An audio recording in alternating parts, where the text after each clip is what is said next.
सब लोगों का इस प्रेस कॉन्फ्रेंस में स्वागत है। और आप सब लोग जान रहे हैं कि चुनाव प्रचार जो है कल समाप्त हो गया और कल यानी 11 नवंबर को मतदान होना है। हमको लगता है कि हमने लगभग 165 रैलियां जो है 171 जो है जन सभाएं चुनाव के दौर में हम लोगों ने किया है, जो हमको लगता है कि सबसे अधिक है। यानी कोई ऐसा जिला नहीं बचा या ब्लॉक नहीं बचा जहां हम नहीं गए, और हर जगह लोगों का जो मूड देखने को मिला वो बदलाव कर रहा, बढ़ चढ़ करके, चाहे कोई जात के भाई हो, कोई वर्ग के हो, कोई धर्म के हो, सब लोगों ने पहले चरण में जो है मतदान किया। और एक ही बात थी कि 20 साल पुरानी जो सरकार है, 20 साल में सबसे ज़्यादा गरीबी, पलायन, बेरोजगारी, ना कारखाना, ना फैक्ट्री, ना उद्योग, ना धंधा, सबसे ज़्यादा पलायन, शिक्षा चिकित्सा चौपट, प्रति व्यक्ति आय में सबसे पीछे बिहार। यानी आप कह सकते हैं कि बिहार के लोगों का ये कहना है कि 20 साल राज करने के बाद भी एनडीए ने बिहार को सबसे अंतिम पायदान पर लेकर के गया, बल्कि 20 साल में डबल इंजन चाहती तो बिहार को नंबर 1 स्टेट बना सकती थी। 11 साल केंद्र में, 20 साल राज्य में। लोग जो है बड़ी संख्या में लोगों ने पलायन किया है बिहार से, 4-5 करोड़, पढ़ाई के लिए, कमाई के लिए, दवाई के लिए लोगों को जो है बाहर जाना पड़ता है। अब बिहार के लोगों को है कि आगे बढ़ना है। अब बिहार के लोगों को सुख सुविधा बिहार में चाहिए। कोई परिवार बिछड़े ना, केवल होली और छठ में ना मिले, बल्कि जिंदगी भर जो है साथ रहे, और बिहार में पढ़ाई, दवाई, कमाई की व्यवस्था हो, उद्योग धंधे, फैक्ट्री लगे, फूड प्रोसेसिंग यूनिट लगे। लोग अब ये चाहते हैं। इसलिए मेरा कहना है कि 171 जो हम लोगों ने रैलियां की पूरे बिहार में, एक सुर से एक आवाज आ रही थी कि इस बार बदलाव चाहते हैं, परिवर्तन चाहते हैं। और पहले चरण में भी लोगों ने इस आधार पे वोट किया। अब आपको हम बताना चाहेंगे कि बिहार के लोग जो है इस बार इतिहास रचने जा रहे हैं, और इस बार नौकरी वाली सरकार लाने जा रहे हैं, कलम राज को लाने जा रहे हैं। अब बिहार केवल सुर्खियों में नहीं रहेगा, बल्कि अब बिहार सफलताओं में गिना जाएगा।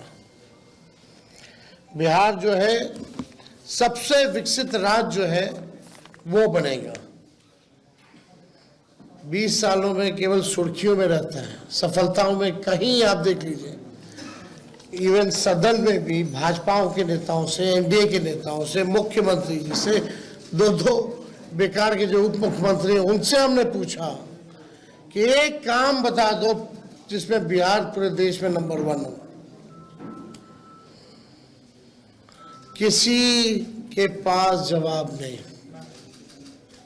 सदन की बात बता रहे, कई बार हमने पूछा, किसी के पास कोई जवाब नहीं था। लेकिन अब जो है 14 तारीख के बाद बिहार जो है सफलताओं में गिना जाएगा, सबसे विकसित राज्यों में बिहार जो है गिना जाएगा।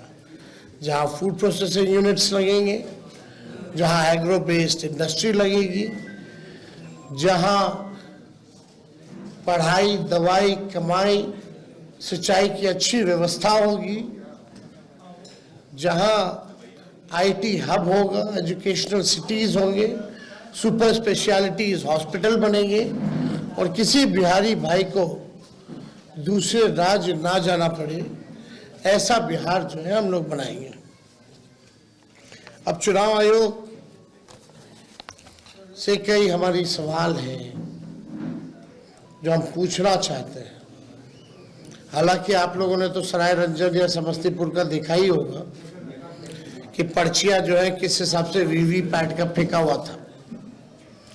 इसमें कई लोग सस्पेंड भी हुए हैं बाद में, जब हम लोगों ने आवाज उठाई तब लोग डरे हुए हैं, सत्ता में बैठे लोग घबराए हुए हैं।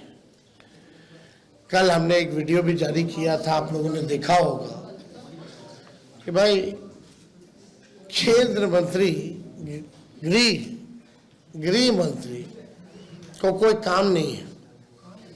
पटना में लगातार कई दिनों से डेरा बनाए हुए हैं।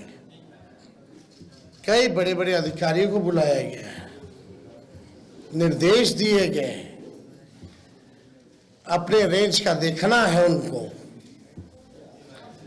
कहाँ डिस्टर्ब करना है, किन किन व्यक्तियों को चुनाव से पहले उठाना है। मतलब सीएम हाउस से भी एक आध रिटायर्ड अधिकारियों द्वारा लगातार फोन जा रहा है बड़े बड़े जिला के अधिकारियों को, रेंज वाले जितने अधिकारी हैं, बुलाया जा रहा है, निर्देश दिया जा रहा है।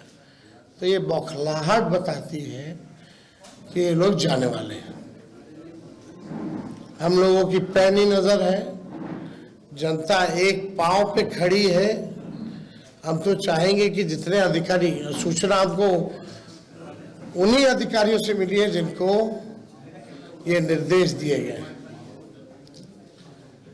तो हम तो कहना चाहते भाई, जनता एक पांव पे खड़ी है। संविधान का जिन लोगों ने शपथ लिया है, न्यायपूर्ण काम करें, दबाव में ना करें, वरना इस बार जनता जो है मुंह तोड़ जवाब देगी। सब लोगों की नजर है अधिकारियों पर, प्रशासन पर। जनता सजग है, सब लोगों पर जो है नजर डाली हुई है। बात अब देखिए इलेक्शन कमीशन, पहला चरण का मतदान कब हुआ? 6 नवंबर को। आज हम बैठ के पीसी कर रहे हैं 10 नवंबर को। 4 दिन बाद भी आंकड़े जो है सार्वजनिक नहीं किए गए हैं कि पुरुष ने कितने मतदान किए और महिलाओं ने कितने मतदान किए। कोई भी ऑफिशियल आंकड़ा नहीं आता। पहले भी मैनुअली, पहले के जमाने में तो उसी दिन उसी समय बता देता था मैनुअली। आजकल तो टेक्नोलॉजी का जमाना है, फिर भी ये आंकड़ा क्यों छुपाया जा रहा है, सबसे बड़ा मेरा प्रश्न है। 4 दिन हो गया, यानी आप समझिए, मान लीजिए 11 को अगर वोटिंग है और 14 को रिजल्ट है, तो आपको 14 तक पता ही नहीं चलेगा कि कितने पुरुष और महिलाओं ने वोटिंग की। This is a joke. कितना टेक्नोलॉजी का जमाना है, एआई का जमाना है। ये बताओ, अमित शाह और मोदी जी के राज में इलेक्शन कमीशन ठप हो गया है। अरे भाई, इतना तो पहले के जमाने में उसी दिन उसी वक्त मैनुअली लोग निकाल करके दे देता था कि इतना प्रतिशत जो है पुरुषों ने मतदान किया, इतने प्रतिशत जो है महिलाओं ने मतदान किया, और ये उम्र के लोगों ने इतना इतना मतदान किया। आप मीडिया के लोग यहाँ हैं, विद्वान लोग हो, जरा बताइए, आप लोगों की जानकारी में है क्या ये? कहीं भी ऑफिशियली ये बात आई है? Where is election commission? मतलब भाजपा जितना पाप करेगा, सब पे पर्दा इलेक्शन कमीशन डालेगा। भाजपा पाप करता रहे, इलेक्शन कमीशन उसका पाप धोता रहे। इलेक्शन कमीशन टूल बन गया है, लग रहा है मर गया है। ये तो सिंपल सी बात है भाई, विदेशों में कितना देश का नाम बदनाम करेंगे। विदेशी पत्रकार भी अगर पूछेंगे भाई कितना रेशियो है, 4 दिन हो गया चुनाव को अब तक नहीं आया, तो देश का तो मजाक उड़वा रहे हैं लोग। तो हम तो जानना चाहेंगे कि भाई जल्द से जल्द दे दो। ऐसा जो आप लोगों का रफ्तार है, लग नहीं रहा कि दूसरा फेज वाले का पता भी चल पाएगा कि कितना रेशियो में किसने किसने कितना मतदान किया। आपको हम बता दें कि सीसीटीवी लगातार जो है कई जगह जो है जो स्ट्रांग रूम का वो जो है बंद आ रहा है, उसमें हमारे पार्टी के लोग सजग हैं और कहीं भी कुछ आता है तो हम लोग कंप्लेन भी करते हैं, लेकिन ये बार बार लगभग हर जगह जो है स्ट्रांग रूम का जो सीसीटीवी है वो बंद हो जा रहा है। आखिर क्या कारण है? इसमें चुनाव आयोग को जो है सफाई देने की जरूरत है। और आपको हम इंटरेस्टिंग डेटा बताना चाहते हैं जो इलेक्शन कमीशन ने अमित शाह जी के निर्देशों पे शायद किया होगा। एक तो आंकड़ा हम आप लोगों के सामने रखना चाहते हैं। ये आंकड़ा भाजपा या एनडीए शासित इन राज्यों से आए हैं जवान।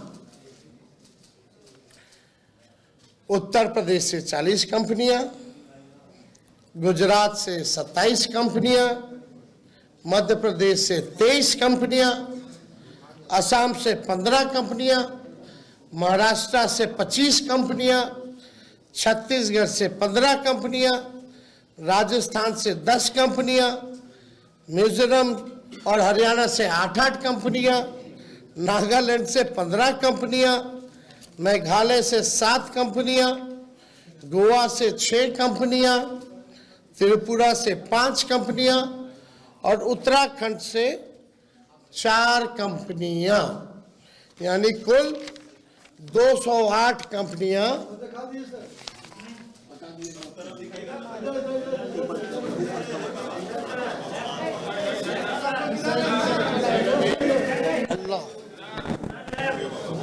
चलिए देखिए, यानी 208 कंपनियां भाजपा शासित राज्यों से उनकी पुलिस आई है।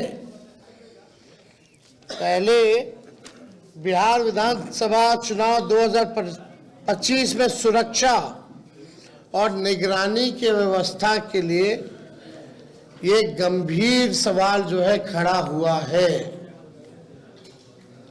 ये गंभीर सवाल खड़ा हुआ है। बंगाल, कर्नाटका, तमिलनाडु से क्यों नहीं मंगाए भाई? झारखंड बगल में, यूपी कहाँ रहा है, मध्य प्रदेश कहाँ रहा है, झारखंड अब बंगाल का क्यों नहीं रहा? दोनों बॉर्डर के इलाके में है। तो मेघालय त्रिपुरा से आ रहा है, नागालैंड से आ रहा है, लेकिन झारखंड, बंगाल और आपका तमिलनाडु, कर्नाटका जैसे राज्यों से क्यों नहीं आ रहा? केरला से क्यों नहीं आ रहा? वेस्ट बंगाल वही हुआ, क्यों नहीं आ रहा? ये तो भाई बड़ा सवाल जो है खड़ा हो गया। पुलिस ऑब्जर्वर में तो मतलब आप कहें तो जो असंतुलन है, ये जो भी 243 विधानसभा में 68% पुलिस ऑब्जर्वर बीजेपी शासित राज्यों से। आप समझ जाइए, 68% पुलिस ऑब्जर्वर जो है वो बीजेपी शासित राज्यों से हैं। पहले ये जितने भी लोग होते थे वो CAPF यानी सेंट्रल केंद्रीय अर्धसैनिक बल के जो लोग होते थे उनको लगाया जाता था ताकि निष्पक्ष जो है ऑब्जर्विंग जो है वो हो। लेकिन इस बार 68% यानी हमने आपको आंकड़ा दिया 208 कंपनियां भाजपा शासित राज्यों में से। अब ये तो देख लीजिए, अमित शाह जी आए इसीलिए ना, डेरा काहे जमाए हुए हैं गृह मंत्री, देश में थोड़ी और कोई काम है। जहां चुनाव है वहां बेईमानी वाला काम है, पूरा धन बल छल कपट सब लगा रहे, कोई चीज का कभी नहीं छोड़ रहे। लेकिन फिर भी ये अमित शाह बिहार को उपनिवेश बनाना चाहते हैं, बाहरी लोग कब्जा करना चाहते हैं, बिहारी होने नहीं देगा। इस बार करारा जवाब मिलेगा, जनता से मिल रहा है। ये लोग बौखलाहट में इस तरह का काम कर रहे हैं क्योंकि इनको पता है कि लोग जो है जाने वाले हैं। अब सवाल देखिए, मोदी शाह जी ने बिहार को जितना बदनाम किया, जो बात बिहार के बारे में बोल रहे हैं, क्या वो गुजरात के बारे में ऐसा बोल सकते हैं? गुजरात में क्या क्या बातें करेंगे, वो फैक्ट्री की बात करेंगे, उद्योग की बात करेंगे, और यहाँ अगर उनकी पूरी भाषा और पूरा वाक्य देखिएगा या शब्दों का चयन देखिएगा तो नेगेटिव, नकारात्मक। मतलब हम लोग भी चाह रहे थे कि भाई प्रधानमंत्री जी आ रहे हैं, इतना सभा किए हैं ऑफिशियली अनऑफिशियली, कम से कम एक रोड मैप, एक विजन तो बता दो प्रधानमंत्री जी कि आप अगला 5 साल बिहार को कैसे आगे बढ़ाइएगा। 11 साल तो बढ़ा नहीं पाए प्रधानमंत्री रहते हुए, 20 साल में बिहार आगे बढ़ा नहीं। अब जो है जुमलेबाजी और तरह के गाने फाने जो है गा रहे, कोई मतलब नहीं है। प्रधानमंत्री आजकल लगता है कि भाई पता नहीं कौन सा वेब सीरीज देख रहे हैं भाई। इतना फुर्सत का समय प्रधानमंत्री के पास, कौन सा वेब सीरीज प्रधानमंत्री देख रहे हैं समझ में नहीं आ रहा। तेजस्वी यहाँ कलम बांटता, नौकरी बांटा, आपको नजर नहीं आया प्रधानमंत्री जी? हाँ, प्रधानमंत्री जी ने जितना इनको सम्राट चौधरी, दिलीप जायसवाल, मंगल पांडे का भ्रष्टाचार और फर्जीवाड़ा नहीं दिखा, क्या सवाल प्रधानमंत्री जी इन लोगों से किया? नहीं करेंगे ना। सम्राट चौधरी ने क्या क्या किया है भाई, दिलीप जायसवाल जी का क्या क्या है, मंगल पांडे का क्या क्या है, अशोक चौधरी वगैरह लोग छोड़िए, कितना ऐसा लिस्ट हम लोग गिनाएंगे। कोई सवाल तो नहीं करता इन लोगों से प्रधानमंत्री जी। और आपको तो बिहार के दुर्दांत अपराधियों के साथ मंच साझा किया। क्या प्रधानमंत्री की नजर उल्लास पांडे, मनोरमा देवी, आनंद मोहन, सुनील पांडे, राजवल्लभ, अनंत सिंह साधु महात्मा लगते हैं? ये प्रधानमंत्री को बताना चाहिए, क्या वो साधु महात्मा है? ये लोग मंच साझा कर रहे थे। और तो और छोड़िए, सृजन घोटाले वाले मुख्य आरोपी विपिन शर्मा का विशेष पास बनवा करके उन्होंने एयरपोर्ट पर बुला करके पीठ ठोका है। आप समझ जाओ, वाह रे वाह प्रधानमंत्री जी, कथनी और करनी में कितना अंतर है। थोड़ा सा भी तो लज्जा आना चाहिए कि बोल क्या रहे हैं, कर क्या रहे हैं। थोड़ा सा अपना पुराना भाषण ही बिहार का पढ़ लीजिए। आपको तो बिहार आने में शर्म आना चाहिए था, फिर भी आपने जो है कोई मर्यादा नहीं रखी। सृजन घोटाले वाले विपिन शर्मा को बुला के पीठ ठोक रहे हो भाई, जो मुख्य आरोपी है, विशेष पास बनवा करके। आनंद सिंह, हुलास पांडे, राजबल, मनोरमा देवी, आनंद मोहन, सुनील पांडे बड़े अच्छे लोग हैं। ये लोग तो कुछ चलाते नहीं है, मिलता नहीं है ना। ये लोग तो भोलेनाथ पे दूध चढ़ाते हैं, है ना। वही है, भाजपा में जाओगे तो पाप धुल जाएगा। गंगा जी में नहाइएगा, गारंटी नहीं कि भैया पाप धुले कि ना धुले, लेकिन आस्था हम लोगों की है गंगा जी के प्रति। लेकिन ऐसे ऐसे लोगों की आस्था गंगा जी से ज्यादा मोदी जी और अमित शाह में है। कुछ करेंगे, पाप धुलने की गारंटी जरूर है। यही हो रहा है। अब हम क्या क्या हम बोले, अब तो हमको तो बोलना भी ठीक नहीं लगता। अब बताइए, 30,000 करोड़ रुपया चुनाव में रिश्वत दी गई, 10-10 हजार रुपया, टोटल कितना? 30,000 करोड़। चुनाव आयोग मौन, चुनाव के दिन भी खाते में आ रहा है पैसा 10,000। ये रिश्वत नहीं है तो और क्या है भाई? फिर भी जनता इनको करारा जवाब दे रही है। क्या इन लोगों ने नहीं किया इस पूरे चुनाव में? दिल्ली में 1 साल हो गया, दिल्ली में क्या क्या वादा इन लोगों ने किया था? महिलाओं का पैसा नहीं दिया अब तक।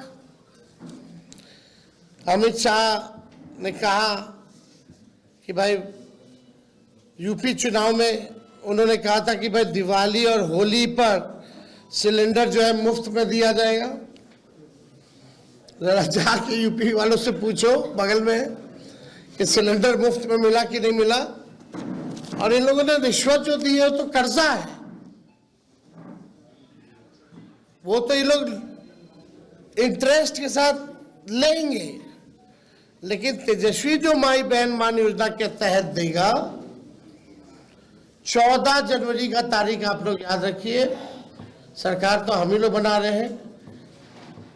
माई बहन मान योजना के तहत मकर संक्रांति दही चूड़ा वाले दिन अपने माताओं और बहनों के खाते में 30,000 रुपया डाला जाएगा। और ये आर्थिक न्याय के तौर पे महंगाई से सामना करने के लिए उनको सहयोग राशि दिया जाएगा। और ये निरंतर जो है ये प्रक्रिया चलती रहेगी, हर महीने चलता रहेगा। उसलिए 1 साल का एक साथ 30,000 रुपया हम लोग दे रहे हैं, यानी महीने का 2,500 के हिसाब से 12 महीने का 30,000। तो ये हम लोग तो करेंगे ही करेंगे। लेकिन आप देखिए स्थिति जो है क्या से क्या हो गया है। अब पूरे विश्व में नरेंद्र मोदी ने बिहार और बिहारियों को गाली दिलवाने का काम किया। लगता है प्रधानमंत्री जी आजकल असला बारूद और तोपखाने वाले डिक्शनरी पढ़ रहे हैं। और हमने पहले भी कहा कि भाई हो सकता है कि वेब सीरीज भी देख रहे होंगे। प्रधानमंत्री जी को नौकरी, रोजगार, विकास की बात करनी चाहिए। ये हम लोग जो है चाहते हैं कि भाई कम से कम इस पे हम लोगों ने कोई बात नहीं सुनी कि प्रधानमंत्री जी ने क्या बात की। देखिए साफ तौर पे हम लोग जब आएंगे तो जिस परिवार के पास सरकारी नौकरी नहीं है उस परिवार में एक सरकारी नौकरी हम लोग दिलाएंगे। हर जात हर धर्म में बेरोजगारी है। इसका मतलब ये है कि हर जात हर धर्म में नौकरियां मिलेंगी। तेजस्वी सबको साथ लेकर के चलेगा। माई बहन मान योजना का हमने बताया। जीविका दीदियों को मानदेय 30,000 रुपया किया जाएगा, स्थायी किया जाएगा। जो समूह है, जो कैडर है, जो दिन रात काम कराती है सरकार, उनके लिए, अन्य जीविका दीदियों के लिए, कैडर समूह के लिए 2,000 मानदेय। और जो इंटरेस्ट जो लेती है, देना पड़ता है उनको, वो इंटरेस्ट जो है माफ किया जाएगा। और 5 लाख रुपए का बीमा हम लोग कराएंगे। इससे पहले हम लोगों ने ये ओल्ड पेंशन स्कीम जो है OPS, वो हम लोग लागू करेंगे। OPS को लागू किया जाएगा। जो अभ्यर्थी जो बहाली के लिए होंगे उनका फॉर्म जो है 0 निःशुल्क फ्री कर दिया जाएगा। फॉर्म फीस नहीं लगेगा। जो भी आपके किसान हैं, सिंचाई के लिए बिजली का इस्तेमाल करते हैं, वो बिजली जो है उन किसानों के लिए मुफ्त जो है वो की जाएगी। जो जनप्रतिनिधि हैं, जैसे त्रिस्तरीय पंचायत के लोग हों, ग्राम कचहरी के लोग हों, इन सब का जो है पेंशन भी मिलेगा और इन सब लोगों को जो है हम लोग जो मानदेय जो है दुगना हम लोग करने का काम करेंगे। पैक्स वगैरह जो हो गए उन लोगों को जनप्रतिनिधि का दर्जा हम लोग जो है देंगे। तो हम लोग कई ऐसी योजनाएं, बेटी योजना हो, माँ योजना हो, ये सब योजनाओं को हम लोग जो है लागू करेंगे। आरक्षण को हम लोग जो है, इन लोगों ने तो खत्म कर दिया, भाजपा के लोगों ने, हम लोग जो है आरक्षण को लागू करेंगे। बढ़ाने की जरूरत हो तो बढ़ाया भी जाएगा और शेड्यूल 9 के लिए फिर से भारत सरकार को हम लोग सिफारिश करेंगे। तो और भी बहुत सारी चीजें हैं। अब आप लोगों को बता दें कि भाई लॉ एंड ऑर्डर के मामले में तेजस्वी कोई कॉम्प्रोमाइज जो है नहीं करेगा, चाहे कोई अपना हो या पढ़ाया हो। अगर तेजस्वी की परछाई भी गलत करेगी तो उसको भी कड़ी से कड़ी सजा मिलेगी। इस मामले में, लॉ एंड ऑर्डर के मामले में कोई कॉम्प्रोमाइज नहीं। आप सब लोग मेरे स्वभाव को जानते हैं, ऐसा कॉम्प्रोमाइज हम लोग जो है एकदम नहीं करेंगे। क्राइम हो, करप्शन हो, कम्युनलिज्म हो, इन तीनों से तेजस्वी जो है कॉम्प्रोमाइज नहीं करेगा। और आप सब लोगों को बता दें, 14 को रिजल्ट आएगा और 18 नवंबर को हम लोग जो है शपथ लेंगे। 26 नवंबर और 26 जनवरी यानी रिपब्लिक डे के दिन के बीच में खरवास भी आता है। इस खरवास में जितने अपराधी हैं उन सबको तेजस्वी सलाखों के पीछे चुन चुन करके भेजने का काम करेगा। 1-2 महीने के अंदर इस खरवास में 26 नवंबर से 26 जनवरी के बीच कोई अपराधी बिहार में नहीं बचने वाला है। 2 महीने के भीतर खरवास में जेल के अंदर जाने वाले हैं। तो आप सब लोग इस प्रेस में आप लोग आए, आप सब लोगों का स्वागत है। और हमको लगा कि भाई पूरा चुनाव का जो अनुभव जो रहा वो आप लोगों से हम लोग जो है साझा करें। तो कोई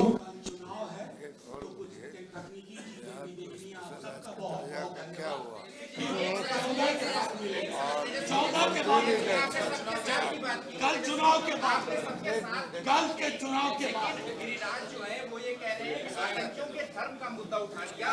धन्यवाद।